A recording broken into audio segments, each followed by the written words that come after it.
Now I got my dogs on the leash. What you gonna do when the beast unleash? I got the cake and the cheese. Fuck a cheesecake, real shit, it's a quiche. Niggas slide steal my steez. I don't give a fuck, you can drink my Sell my D, bitch, just FTE. I be like, you, if I see, I shoot, make that thing go pew, you can't feel my shoes, I be like, oh, please do not mess with my mood. When they all see me, they move. You don't want smoke, you not snoop. Boo, boo, boo, boo. I be like, you, if I see, I shoot. Check 1 2. What up, family? This is your boy Kai out here, live and rolling, back out here with another video.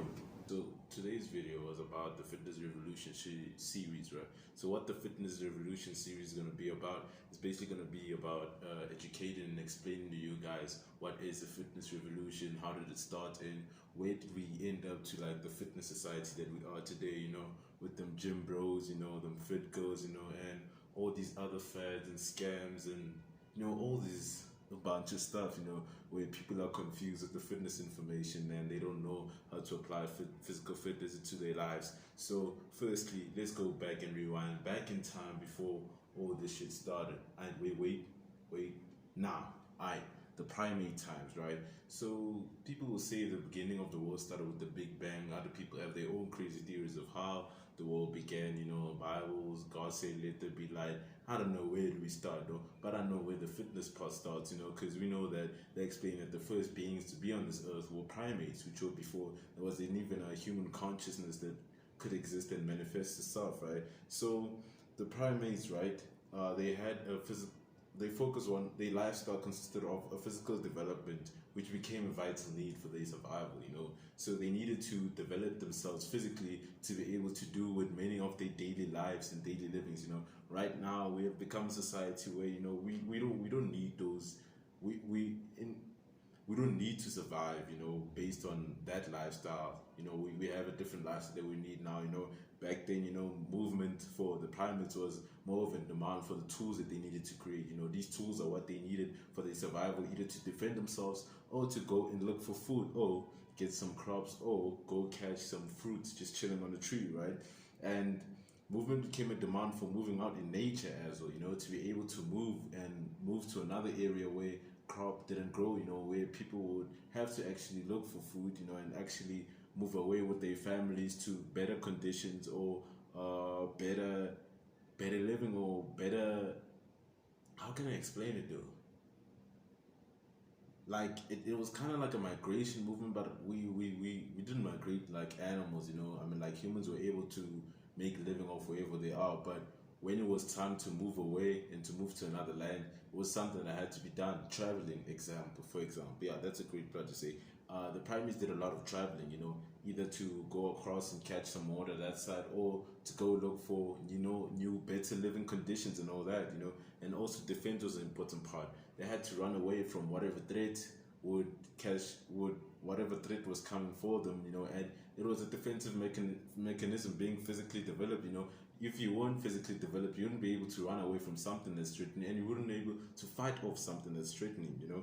And the basic movements that they had basically was to walk, you know, balance, jump, crawl, climb, carry, lift, throw, fight. Seems simple, right? I mean, like, I remember as a little kid doing all this shit, you know, and then nowadays that stuff looks silly. And then we wonder why the obesity rate is so high, because these people, there's a bunch of people that are obese, you know, they're not only able to, you know, control their physical development or able to, you know, do simple stuff as walking, balancing, jumping, climbing, carrying, lifting and throwing something. Not only are they lazy, you know, to fix that part of themselves, but they're not also implementing the right nutrition, you know. And it's so simple. You don't need too much. Just take a walk, eat an apple. You'll be good, I promise you. Next up, the structured fitness programs did not exist. The structured fitness programs we have today did not exist. There was no fitness product that existed back then. There was no shake, you know, some protein shake or creatine or all these other bunch of stuff that we need right now, you know, just for just to be healthy or just to emphasize a fitness lifestyle into your life. It wasn't a need back then, you know. They knew that, okay, we needed food because food gave them energy, and they needed that energy to survive and to be able to move. You get what I mean? Energy plus movement, you know, they put that two and two together, and that led to what? Them be able to physically develop themselves based on the lifestyle that they lived every day. You get what I mean? So they did not need no personal trainer. They did not need people like me to start a channel to start teaching people how to improve fitness in their lives. They knew that this is just part of our lifestyle. We know that we gotta be active. We know that we gotta eat food to survive. Then we gotta be active to also survive. Get me? So their physical development was part of a daily lifestyle. Aye, cool. So I just had a laptop there just to like go quick over the notes. I could have actually just put it there, but I don't want it to look weird for me looking all the way down there just to look at my notes and all that. But now my hands are free, I can get back into it. So the primates use fitness as a daily living, as a daily lifestyle for themselves. They did not need no structured programs. They did not need no program telling them what to eat. They knew that food, which is energy, and movement, which is the use of energy, could work together, and the only way movement would happen is if they had energy to make the movement. You get what I mean? And they knew that physical development played a role. If they were fit enough, they knew that they would be able to run a long distance. If they weren't fit, they would not be able to.